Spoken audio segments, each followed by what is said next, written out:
2025년 9월 14일 오늘 주일 우리 함께 읽을 기록된 하나님 말씀 신약의 말씀입니다. 누가복음 제15장 1에서 10절까지의 말씀입니다. 모든 세리와 죄인들이 말씀을 들으러 가까이 나아오니 바리새인과 서기관들이 수군거려 이르되 이 사람이 죄인을 영접하고 음식을 같이 먹는다 하더라. 예수께서 그들에게 이 비유로 이르시되 너희 중에 어떤 사람이 양 100마리가 있는데 그 중에 하나를 잃으면 99마리를 들에 두고 그 잃은 것을 찾아내기까지 찾아다니지 아니하겠느냐. 또 찾아낸즉 즐거워 어깨에 메고 집에 와서 그 벗과 이웃을 불러 모으고 말하되 나와 함께 즐기자. 나의 잃은 양을 찾아내었노라 하리라. 내가 너희에게 이르노니 이와 같이 죄인 한 사람이 회개하면 하늘에서는 회개할 것 없는 의인 99부로 말미암아 기뻐한 것보다 더 하리라. 어떤 여자가 10드라크마가 있는데 하나를 잃으면 등불을 켜고 집을 쓸며 찾아내기까지 부지런히 찾지 아니하겠느냐. 또 찾아낸즉 벗과 이웃을 불러 모으고 말하되 나와 함께 즐기자. 잃은 드라크마를 찾아내었노라 하리라. 내가 너희에게 이르노니 이와 같이 죄인 한 사람이 회개하면 하나님의 사자들 앞에 기쁨이 되느니라. 아멘.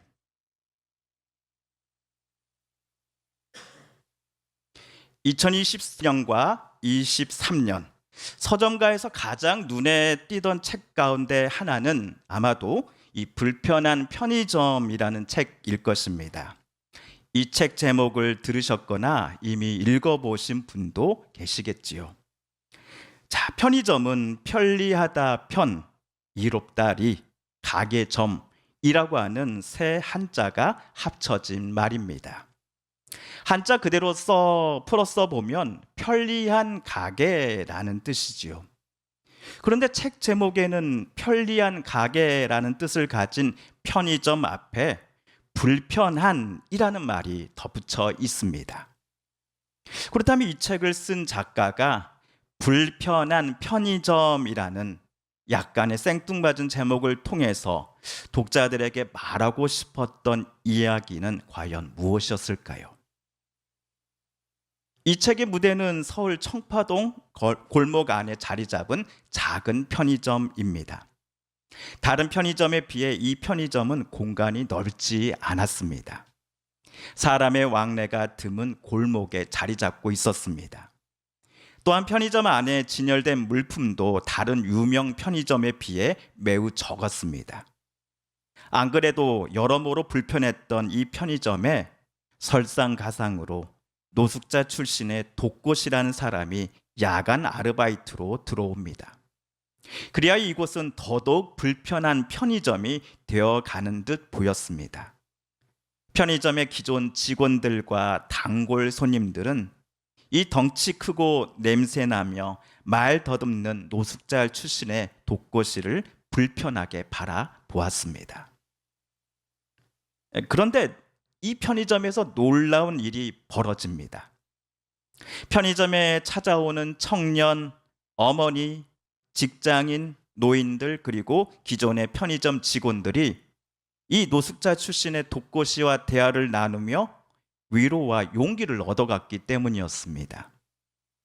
공무원 시험을 준비하는 20대 여자 청년 알바생, 가족과 갈등을 겪는 중년의 어머니, 소외된 노인, 삶에 지친 40대 남자 직장인 등이 야간 시간대에 편의점을 찾아와 독고시를 만나 이야기를 나눴습니다. 이들은 각자의 삶에서 불편함과 힘듦을 가지고서 살아가고 있는 오늘날의 현대인들, 바로 저와 여러분을 대변합니다. 이들이 편의점 안에서 노숙자 출신이었던 독고시와 대화를 나누었을 때에 그들은 미래에 대한 용기를 얻어갑니다. 어떤 어머니는 독고시와 대화를 나누고는 최근 무덤덤하게 지내왔던 아들과의 관계 회복을 위해 애쓰기 시작합니다. 불편한 편의점에서 일어났던 이러한 기적들은 독고시 본인에게도 일어났습니다. 서울역 노숙자였던 독고시를 편의점 야간 알바로 데려온 사장님의 이름은 염영숙 씨입니다. 이 염 사장님은 정년 은퇴 교사로서 독실한 교회 권사님이기도 합니다. 맨 처음 이 독고씨가 편의점에 왔을 때 독고씨 때문에 생기는 주변의 시선과 불편함을 이 염 사장님은 기꺼이 감수하기로 했습니다. 사장님의 신뢰와 믿음 속에 독고씨는 술을 끊었습니다. 사장님의 배려로 깔끔한 옷을 입고 다니기 시작했습니다. 그리고 과거 어떤 사건의 큰 충격으로 인해 잃어버렸던 자신의 옛 기억을 되찾기까지 하였습니다. 되찾은 기억에는 늘 지워버리고 싶었던 안 좋았던 사건도 분명 있었습니다. 그러나 지금의 독고씨는 그 불편한 진실을 애써 감추거나 과거처럼 변명하지도 피하지도 않았습니다. 기억을 잃어버리기 전에 모습으로 되돌아가기 앞서서 독고씨는 과거에 자신이 범한 잘못을 뉘우쳤습니다. 용서를 빌고자 당사자를 독고씨는 찾아갔습니다. 그리고 새로운 삶을 시작하기 위해 그리고 편의점 야간 알바를 그만둔 것으로 불편한 편의점이라는 책의 이야기는 끝을 맺습니다. 이처럼 편의점은 처음에는 각자가 가진 불편함, 남에게 느꼈던 불편함 때문에 더더욱 불편하게 느껴졌던 곳이었습니다. 하지만 나중에 서로가 서로에게 용기와 위로를, 희망과 새 삶에 대한 희망을 전해주는 편리한 편의점으로 바뀌어 가고 있었던 것이지요. 평소보다는 오늘 책의 내용을 좀 오래 말씀을 드렸습니다. 이유는 이 책을 쓴 이가 말하고 싶은 바가 성경이 우리에게 들려주고 싶은 이야기와 비슷하다라고 저는 생각했기 때문입니다. 실제로 위 소설책의 주인공 노숙자 출신의 독고씨와 같은 사람들이 오늘 본문 중에서 등장하고 있습니다. 오늘 본문 1절과 2절을 우리 새번역 성경으로 함께 읽어볼까요? 시작. 세리들과 죄인들이 모두 예수의 말씀을 들으려고 그에게 가까이 몰려들었다. 바리새파 사람들과 율법 학자들은 투덜거리며 말하였다.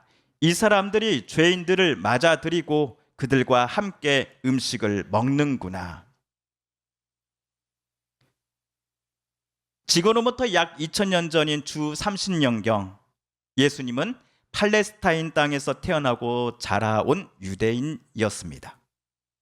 그 당시 죄인들이란 윤리적으로 타락한 사람들을 가리켰습니다. 도둑, 창기, 불의한 자들이 여기에 해당됩니다. 또한 율법을 제대로 지키지 못한 가난한 대중들도 죄인이라고 불렸습니다. 또한 당시 세리는 유대인임에도 불구하고 팔레스타인을 식민 통치하던 로마 제국 그리고 헤롯 왕가를 위해 자기 동족들로부터 세금을 거둔 사람이었습니다. 정해진 금액에 자기 이익을 덧붙여서 강제 징수했지요. 그러니 세리하면 동족을 착취하는 자요, 매국노요, 부정축제자라는 이미지가 제일 먼저 떠올랐습니다. 이들 유대인 세리들은 유대인이 아닌 이들과 한패가 되어 부정한 돈을 서로 주고받았기에 부정한 자라는 낙인을 바리새인과 같은 종교 지도자들로부터 받았습니다. 우리나라 한반도 전체를 가리킬 때에 저와 여러분은 한라에서 백두까지라는 표현을 쓰곤 합니다. 마찬가지로 세리와 죄인이라는 표현은 예수님 당시의 유대 사회가 멸시하고 경멸한 사람들 전체를 가리킬 때 쓰는 표현입니다. 죄인들, 특별히 세리들은 그 당시 사람들에게는 함께 있기에 불편한 사람들이었습니다. 함께 있다가는 남들로부터 나도 똑같이 죄인으로 정결하지 못한 사람으로 취급받을 것이다 라고 하는 불편함을 그들은 가져다 주는 사람들이었습니다. 그런데 이들 세리와 죄인들이 오늘 누구에게로 찾아갔습니까? 예수님께로 갔습니다. 예수님께로 그들은 나아가 예수님의 말씀을 들었습니다. 바리새인과 서기관들은 그들을 불편하게 여겼습니다. 그러나 예수님은 세리와 죄인들을 불편해하시지 않았습니다. 예수님은 그들을 환영해 주셨고 심지어 그들과 함께 식사 자리도 가지셨습니다. 당시 유대 사회에서 손님과 함께하는 식탁 교제는 단순히 초대 손님과 집주인이 음식을 서로 공유하며 먹는다라는 차원이 아니었습니다. 초대 손님을 나와 함께 식사할 수 있는 수준의 사람으로 간주한다라는 의미로 생각하시면 되겠습니다. 도덕적으로나 종교적으로 또는 사회적 신분에 있어서 집주인과 비슷한 사람의 수준에 있다라고 여겨지는 또는 조금은 나보다 더 높은 사람들을 당시 유대인들은 자기 집 식사 자리에 손님으로 초대했습니다. 바리새인들이 보기에 세리와 죄인들은 정결하지 못한 사람들이지요. 자신들은 율법을 철저히 지켜서 정결한 사람들이나 죄인과 세리들은 거룩하지 못한 사람들입니다. 그래서 이들과 식사를 바리새인들은 하지 않았습니다. 하지만 하나님의 아들이신 예수님은 부정한 자들이라고 손가락질 받았던 사람들과 함께 한 자리에서 식사를 하십니다. 이 모습을 본 바리새인들은 예수님께서 하나님의 뜻과 하나님의 법칙을 정면으로 거스르는 매우 위험한 행위를 하고 있다라고 주장했습니다. 율법을 나름 원칙대로 지켜왔던 자신들을 우습게 여기고 권위의 정면으로 예수께서 도전하는 것으로 바리새인들은 간주했습니다. 예수님 바리새인과 서기관들의 속마음을 잘 알고 계셨습니다. 그래서 세 가지 비유를 그들에게 들려주십니다. 이 세 가지 비유 중 오늘은 첫 번째와 두 번째 비유를 우리가 함께 읽었습니다. 첫 번째 비유는 4절에 나오는데요. 4절을 다시 한번 읽어볼까요? 시작. 너희 가운데서 어떤 사람이 양 100마리를 가지고 있는데 그 가운데서 한 마리를 잃으면 99마리를 들에 두고 그 잃은 양을 찾을 때까지 찾아다니지 않겠느냐. 첫 번째 비유는 총 100마리 양 중에서 잃어버린 양 한 마리를 결국 찾아 집으로 데리고 온 목자의 이야기입니다. 잃어버린 양 한 마리를 찾았을 때 목자는 그의 벗과 이웃들을 불러 모아서 다음과 같이 말하고는 잔치를 베풀었습니다. 여러분, 나와 함께 기뻐해 주십시오. 제가 잃어버렸던 양을 되찾았습니다. 그리고 두 번째 비유는 8절에 나옵니다. 시작. 어떤 여자에게 드라크마 10잎이 있는데 그가 그 가운데서 하나를 잃으면 등불을 켜고 온 집안을 쓸며 그것을 찾을 때까지 샅샅이 뒤지지 않겠느냐. 예수님 당시 1드라크마는 노동자의 하루 임금이라고 합니다. 가난한 여인이 가진 10개의 드라크마는 어쩌면 그녀의 전 재산이었을지도 모르겠습니다. 어떤 학자들은 이 10개의 드라크마가 결혼 지참금이었을 것이다라고 주장합니다. 그러므로 두 번째 나오는 여인이 잃어버린 이 한 개의 드라크마는 단순한 동전 한 잎이 아니었습니다. 가족에게서 여인이 결혼 때 받은 귀한 선물이었던 겁니다. 지금으로 치면 결혼 반지였습니다. 이처럼 여인에게는 너무나 귀중한 가치를 지닌 드라크마 동전을 잃어버리자 그녀는 한밤중임에도 불구하고 등불을 켰습니다. 그리고 온 집안을 빗자루로 쓸었습니다. 예수님 당시 집바닥은 요즘처럼 평평한 이런 마룻바닥이 아니었습니다. 돌바닥이었습니다. 울퉁불퉁했고 돌과 돌 사이에 틈이 있었겠지요.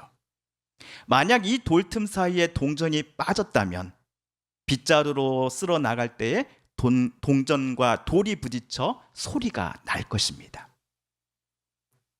다행히도 잃어버렸던 이 1드라크마 동전을 여인은 찾았습니다.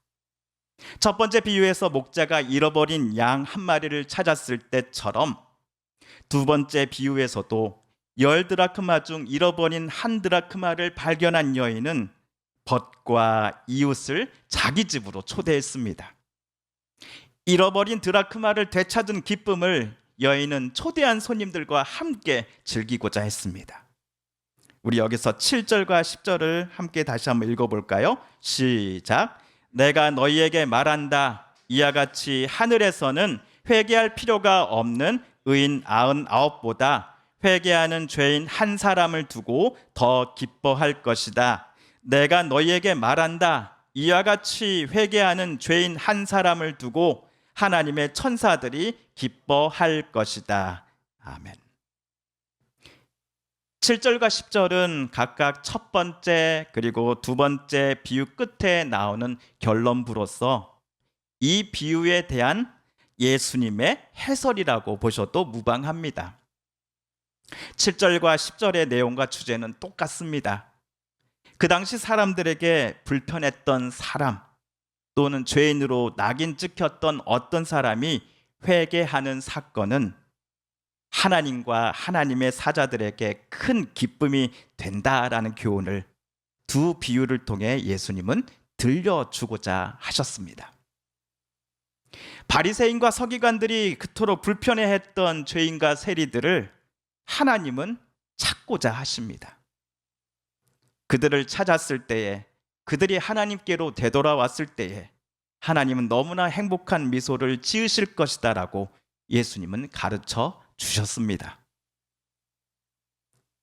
그런데 잃어버린 자들을, 즉 당시 사람들이 불편해했던 사람들을 하나님께서 직접 찾아 데리고 오시고는 함께 이 기쁨을 나누자라고 잔치를 베푸셨을 때, 그런 이유의 잔치라면 나는 절대로 가지 않겠소 라고 말했던 사람들이 있었습니다. 그들은 자칭 타칭 의로운 사람으로 존경받았던 바리새인이요 서기관들이었습니다. 그렇다면 이른바 불편한 자들을 향한 하나님의 뜻을 정확하게 알고 있는 사람은 누구입니까? 바리새인과 서기관들입니까? 아니면 예수님이십니까? 또한 불편한 자들을 향한 하나님의 뜻을 깨달은 바대로 행하고 하나님의 뜻을 정확하게 따르고 있는 사람은 누구입니까? 두 질문 모두의 답은 예수님이십니다. 오늘 설교를 준비하면서 저는 좀 마음이 무거웠습니다. 그리고 같은 질문을 수차례 계속해서 제 자신에게 물었습니다. 나는 불편한 사람들, 불편한 현실 또는 불편한 문제들 앞에 하나님의 마음을 품은 사람인가? 아니면 하나님의 마음과는 정반대의 자세와 태도를 가지고 있으면서도 나는 누구보다도 하나님의 뜻을 잘 알고 있고 하나님 보시기에 정직하고 진실하며 거룩하게 잘 살고 있다라는 착각 속에 살고 있는 사람은 아닌가? 라는 질문을 여러 번 자문해 보았습니다. 이런 점에서 불편한 편의점이란 책에서 노숙자였던 독고 씨를 믿어주었고 심지어 자기네 편의점 야간 아르바이트생으로까지 고용했던 사장님, 이 염영숙 권사님이 참으로 대단해 보였습니다. 염 권사님이 독고 씨에게 보여준 이 신뢰와 믿음은 독고 씨로 하여금 새로운 삶을 시작하게 만들어 주었습니다. 염 권사님의 이 독고 씨에 대한 신뢰는 독고 씨가 편의점 안에서 만났던 사람들에게 선한 영향력을 끼치게 만든 제일 큰 힘이요 원인이 되었습니다. 우리가 하나님의 뜻대로 살아간다라고 함은 예수님을 저와 여러분이 본받으며 살아가는 것과 매한가지일 것입니다. 왜냐하면 하나님의 뜻을 제일 정확하게 그리고 분명하게 저와 여러분에게 알려주시고 실제로 하나님의 뜻대로 살아가신 분이 바로 예수님이시기 때문입니다. 특별히 우리 사회가 불편해하는 사람들 또는 교회가 아니면 그리스도인들이라고 자부하는 저와 여러분이 그리 편하게 여기지 않았던 사람들에 대한 마음과 태도에 있어서 우리도 예수님처럼 하나님의 시선과 마음을 품는 사람들이 되어야 할 것입니다. 그렇다면 오늘날 저와 여러분이 또는 교회가 그리고 우리 사회가 불편해하는 사람은 누구일까요? 여러 답들이, 여러 고백들이 나올 수 있겠습니다.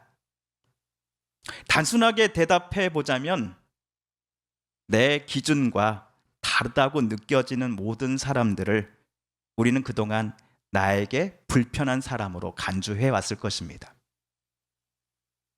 우리가 불편하다라고 여겼던 사람들을 하나님은 저와 여러분이 어떤 마음으로 그들을 바라보기를 원하시고 대하기를 원하시는지를 오늘 말씀은 분명히 우리에게 가르쳐 주십니다. 불편한 편의점이 변했듯이 우리도 불편한 사람들을 품을 때 우리의 삶은 하나님께서 베푸시는 잔치의 자리가 될 것입니다.